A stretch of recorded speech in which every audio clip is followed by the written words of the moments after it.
দর্শক, যেমনটা আগে জানিয়েছিলাম, ইলিশের সরবরাহ বাড়ায় চাঁদপুরে মাছের আড়তগুলো এখন সরগরম। দূর দূরান্ত থেকে পাইকাররা আসছেন মাছ কিনতে, তবে দাম একটু বেশি বলছেন ক্রেতারা। এই মুহূর্তে চাঁদপুরের সবচেয়ে বড় বাজার স্টেশন বাজার আড়তে আছেন স্থানীয় প্রতিনিধি শরীফুল ইসলাম, যিনি যুক্ত হচ্ছেন আমাদের সাথে। শরীফ, ইলিশের সরবরাহ কেমন দেখছেন আমাদের জানাবেন।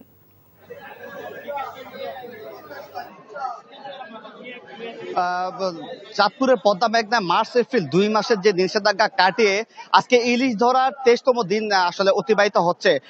ইলিশ ধরা মূলত শুরু হলো চাঁদপুরের পদ্মা মেঘনায় আসলে জেলেদের জালে কাঙ্ক্ষিত ইলিশ কম ধরা পড়ায় কিন্তু চাঁদপুরের যে বৃহৎ বড় শিশর মাছঘাট রয়েছে সে মাছঘাটে আসলে ইলিশের সরবরাহ কম রয়েছে। আমরা প্রথম দিকে দেখেছি যে ইলিশের সরবরাহ কিছুটা বাড়লো, এখন আবার কিছুটা কমেছে।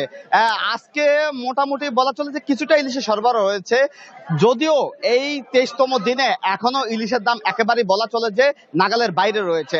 আজকের বাজারে 1 কেজি ওজনের ইলিশের দাম রয়েছে 2700 থেকে 2800 টাকা, আর যে 500 থেকে 700 গ্রামের ইলিশ রয়েছে সেটা প্রায় 2000 থেকে 2200 টাকা কেজি এখানে বিক্রি হচ্ছে।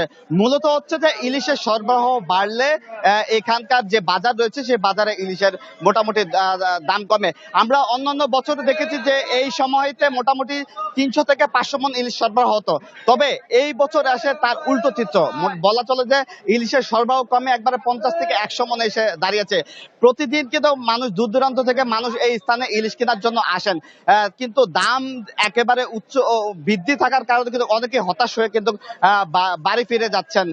তো মূলত হচ্ছে যে পদ্মা মেঘনা ইলিশ ধরা শুরু হলো, আবার অন্যদিকে কিন্তু সাগর মোহনায় কিন্তু যে নিষেধাজ্ঞা সেটা এখনো বলবৎ রয়েছে। তো সেই নিষেধাজ্ঞা এবং দক্ষিণাঞ্চলের মাছ, পদ্মা মেঘনার মাছ একসাথে আসা শুরু করলে ইলিশের সরবরাহ বাড়বে, তখন হয়তো দাম কিছুটা কমার সম্ভাবনা রয়েছে। তো মাছঘাট থেকে এই ছিল আমার কাছে সর্বশেষ। ফারজানা, এই ঈদে জামা জুতো অ্যাক্সেসরিজের ডিসকাউন্ট।